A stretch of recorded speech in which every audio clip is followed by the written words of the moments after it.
Hello and welcome to the first video in this series of videos, which is going to be teaching you Unit 1 of AS Edexcel, Government and Politics. Now in this video, the very first one, we'll be looking at an introduction to democracy. Now this is particularly important to understand quite well because it ties into not only the rest of the unit, but the subject as a whole. It's a very core concept to understand. So let's just look at what exactly democracy is. Well, we can define democracy as a system of rule where societies are organised on the basis that the government should serve the interests of the people and that the citizens are expected to influence the decisions made concerning how they are governed and or who governs them. Now, I've put that it's not an absolute definition because that's exactly what I want you to understand. That's not something you should learn word for word.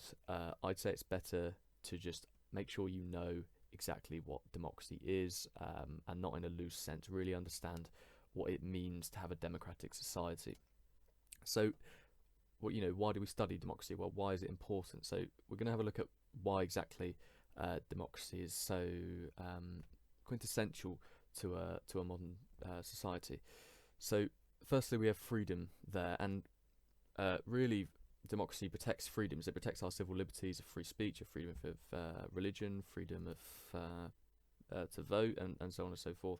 And so I would say America is probably the best example of a democratic society. That obviously it's not flawless with things like the Electoral College, but it is a very good example of a society where constitutional rights, civil liberties, are protected through democracy.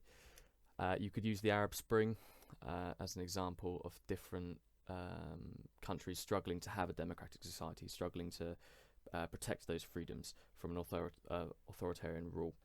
And then you have the protection of minorities, which sort of ties in with freedom, and that's that everyone in a democracy is able to access the relevant political processes. So in the UK, for example, anyone is able to stand as for election as an MP. So in theory, anyone should be able to influence their political system in a democracy just as much as the next person. Of course, we know that's not perfect. It's not how it works always, but generally, that's the idea that you can be a minority and you can influence your political system as much as the next person. Now we can look at control of government power. So, particularly in the UK, this is relevant. So we have accountability through re-election. If you're not happy with your current government or your current member of parliament for your constituency, they are accountable through re-election. You don't have to vote for them again. You can choose someone else as a protest against their governance.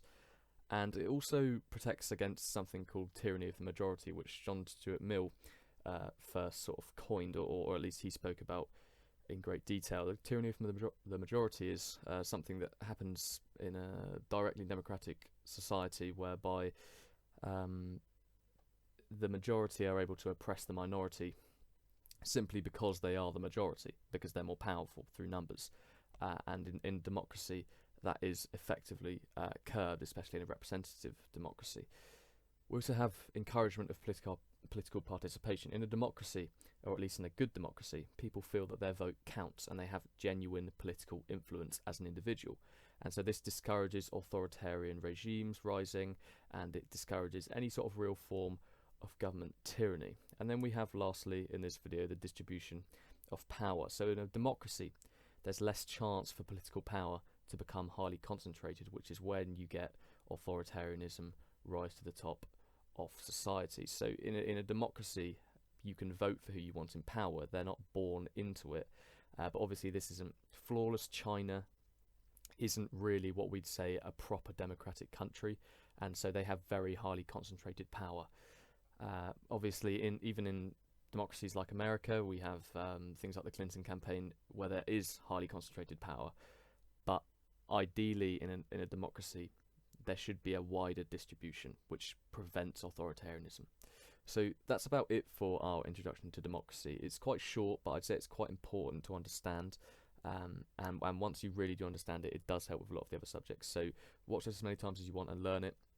In the description, this is available to see on a Google Slides, and also the MP3s will be available to download off my wonderful voice. So I will see you next time, and thank you for watching.